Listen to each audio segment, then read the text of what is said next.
Okay, no, there is they're gazing into each other's eyes in an elevator that's dimly lit. He's like, no, he's saving himself. After, like, a traumatic event that probably trauma bonded them.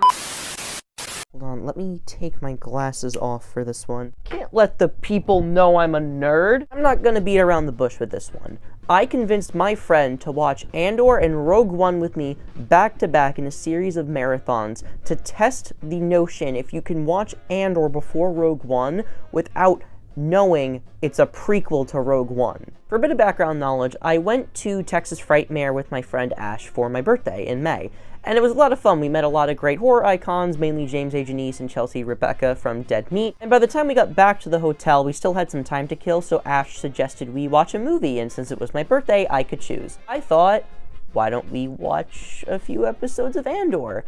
And for context, Ash has no knowledge of Star Wars outside of the very broad strokes. They know who Grogu is, they know who Neil is, they know who Nubs is. There's no in between. Those are the only three characters they know. And I'm gonna be real, I wasn't expecting Ash to be that engaged for the reason that they don't have any knowledge of Star Wars. Andor is a Star Wars spin-off of a spin-off.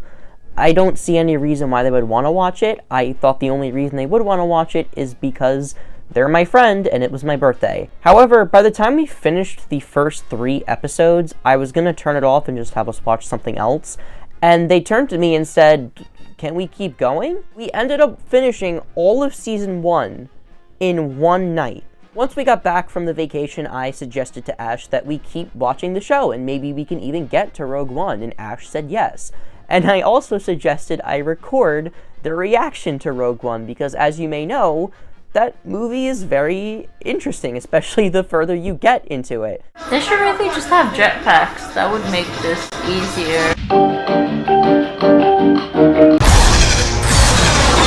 Oh, they fly now! They fly now? I think what makes Andor so good for people like Ash, who don't have a super in-depth knowledge of Star Wars, is that it doesn't throw a lot at you with this universe. Star Wars is a very complex and different world from ours, and a spin-off TV show of an anthology prequel can probably be hard for someone who has no knowledge of this universe to understand. Andor is the only Star Wars show, skeleton crew excluded, that gives so much time and development to this world, and I think it works because of how grounded this show is at first. They kind of drip feed you with this world and this universe and how it functions.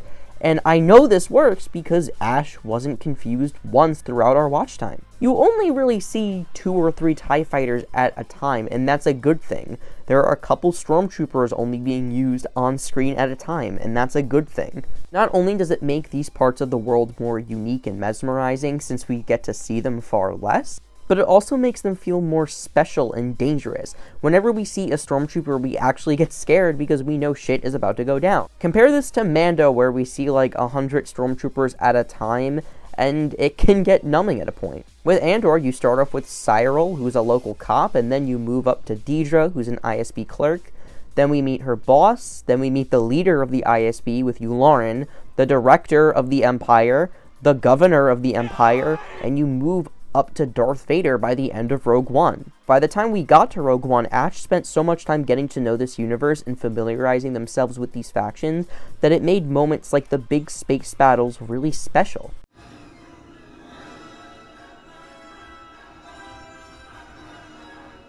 Oh, damn. Also, this was Ash's first exposure to Darth Vader, and I thought that was really neat because it felt nice to see a small window into who this really iconic character is.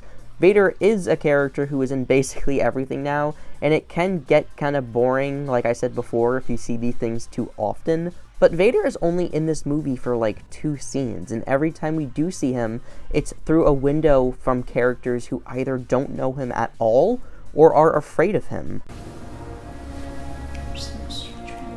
You should. It was the worst timing for No, me. it's okay. That was so funny. Also, it goes without saying that Ash's exposure to this world was really compelling to see. God, he had the tiny monkey heads about it. As someone who has basically an encyclopedic knowledge of this world, it's really refreshing to see someone who isn't super familiar with it at first and over time gets to be really connected with these characters and gets to experience things like new troopers or new starfighters or characters. Gold suits. Those are the shore troopers. Remember the one that arrested Cassian? Oh, yeah. They're for beaches exclusively, I guess. That's so funny. So I guess they are trained in beach patrol. I don't know. They need another action figure to fucking sell. By the end of our rewatch, Ash knew who Two Tubes was and would actively recognize him and call him out by name. And I just thought that was really funny. I'm not gonna lie, Tubes freaks me out a little bit. Although they did peg Tarkin as CGI slop almost immediately, which, again, is very funny. I didn't realize it initially when it was just a scene with him. Mm-hmm. Just looked a little odd. But, like, when you put him next to real people. You can really see yeah. it. While I do really like Rogue One, I will never forgive this movie for introducing a new era of deepfakes and CGIing actors onto other actors' faces. It's really disgusting, and I don't know why Hollywood keeps doing it. It's never going to work. Now, I want to go back to my big question from before. Does Andor work if you watch it before Rogue One? Obviously, most Star Wars fans didn't get that luxury. Rogue One came out in 2016, Andor came out in 2022, and we all knew the ending. We all knew Cassian Andor was going to die, but I did want to use Ash's perspective as a guinea pig to see if they would still watch this story and not only have it make sense, but even heighten this viewing experience. And surprisingly, I wouldn't just say it made sense to them.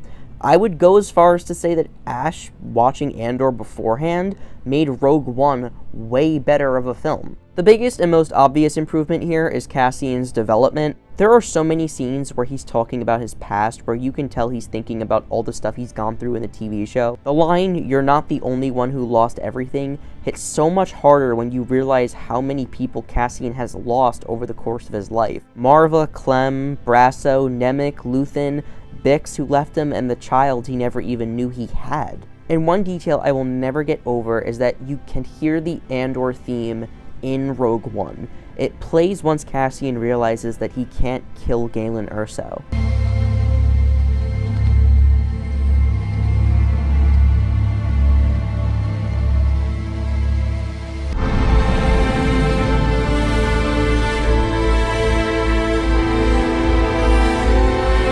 Not only is it nice that the theme has always been a part of this character and was just extended for the show's main theme song, but it acts like an alarm to let Cassian know that he finally needs to gain some independence. He spends so much of his time in the TV show doing what other people ask him to do. Even when he disobeys orders, he does it to follow someone else's commands. Disobey the rebellion because Luthen needs him to. Disobey the rebellion to kill Dedra because Willman asks him to. It also helps that Cassian's relationship with his parents are what swayed him to stop. He regrets not being able to say goodbye to Marva when she dies, and he wouldn't want to take that away from Jyn as well, who hasn't seen her father in a far longer amount of time. Watching Andor before Rogue One also does a better job at pacing out the new characters you meet. One of my biggest issues with Rogue One was how many goddamn characters they throw at you. However, if you watch Andor first, a lot of the characters in Rogue One are already established, and since it's a TV show, they aren't all introduced at once, and you get to have more time to know them. With this, I'd say only Jyn Erso, Baze, Bodhi Rook, and Chirrut are new introductions to Rogue One, while K2SO, Krennic, Saw, and Melshi are already established, and I would say not only they have far better introductions through Andor, but it just makes them more interesting. For example, Saw Gerrera is introduced through Andor, and while he is kind of crazy at first, he still seems somewhat sane, but by the time we get to Rogue One, his mental and physical health has depleted so much that he's unrecognizable. It makes his descent into madness far more emotional, and it even makes Saw's death a lot sadder.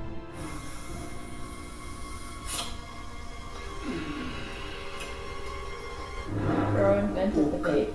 With that being said, there's a weird retcon I'm not entirely happy with. This movie retcons Saw's breathing mask from an oxygen tank to a rhydonium pod to further his drug use that was established in Andor, and I think that only hurts his death because in his death scene, you see Saw remove the tube from his suit. Before the retcon, knowing that it was an oxygen tank, it makes us think that Saw is accepting his death and he doesn't want to use these tools to keep himself alive anymore. However, now that it's essentially a vape pen, it makes him look like he's throwing it away to go cold turkey right before he dies? I mean, good for you, I guess, man. Also, to no one's surprise, Ash absolutely loved K2SO. I've been counting the orders we've disobeyed so far. Would you like to know how many?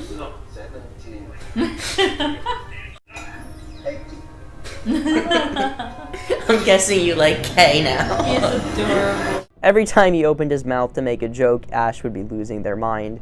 And I would say the joke that got the biggest reaction out of them was probably this one. Well, that works. Oh. Oh. Did you know that wasn't me?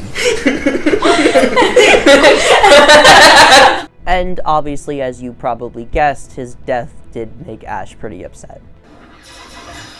Oh. Shit. Goodbye.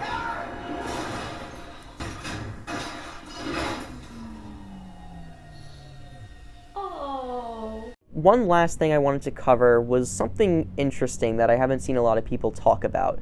And I still don't know how to feel about Ash's opinion. I definitely don't agree with it, but I do find it somewhat valid, and you could come up with an argument as to why it may be out of character. And it's Bix not telling Cassian about her child. Oh. B has a friend. Wait. Oh. Oh. Wait, that's not... Yeah, it is. I'm so mad at her. I'm so pissed.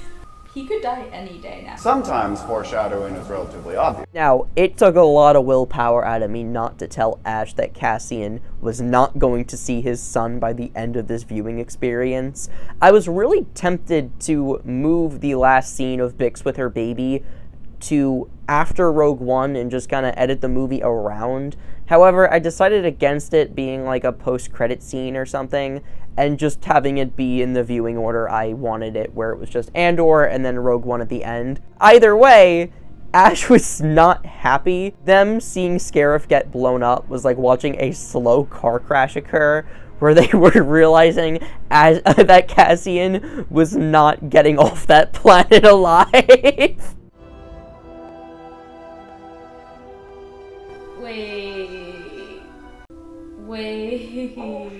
Wait, so they just die now. I'm so mad at Bix. I'm so mad at Bix. He never even knew he had a kid. They just die. Oh my god, after 3 seasons. He just dies? After 3, he just died. Okay. Now, yeah, it was absolutely frustrating that Cassian didn't get to meet his baby or see Bix again. However, I don't think this is something we should be blaming Bix for. Bix didn't even make this decision to be spiteful. She did it out of love for Cassian, knowing he was a great fighter and asset to this cause. If he left with her, the rebellion would have lost. She needs him to stay so he can do good. The only reason he wants to leave is so he can be with Bix, and he won't have it any other way. Cassian is the one to start the race against the Death Star plans. If he wasn't there, Clea probably wouldn't have been rescued and would have died. Jin would be in custody still. Jedha wouldn't have been avenged. Countless more worlds would have been destroyed, and more importantly, the Death Star plans wouldn't have been stolen. This argument did remind me a lot of that video I saw with Star Wars Girl, which we also did a stream on with me and a couple of my friends. However, one thing that separates Ash's argument with that Star Wars Girl is, one, Ash isn't racist. And he's got to go get lectured by Bail Organa, angry black woman, a male feminist. What the fuck? And two, I don't think Ash is saying this as a criticism against the show and saying that it's bad. I think this is just something that personally annoyed them. I don't think they're actually saying Andor's a 0 out of 10 and this show is bad, which is something that Star Wars Girl was trying to make, as if it's a backwards message. A lot of my friends suggested that I get Ash to watch the original trilogy. However, I don't think they're ever gonna trust me with any movie suggestions I have again after traumatizing them. But honestly, there's no other word for me other than feeling pride that I introduced someone with no knowledge of the Star Wars canon to basically be in love with this show and loving these characters. There were so many parts of this series that had Ash on the edge of their seat. Most notably during the Narkina 5 arc, they were quite literally on the edge of the bed watching everyone break out of that prison. But yeah, this was a very different type of video, but I'm happy with it. This was a really great experience over the last few months. If you guys enjoyed watching it, be sure to let me know. Subscribe and comment any other suggestions that you may have for me. And Ash, if you're watching this, I'm happy I traumatized you.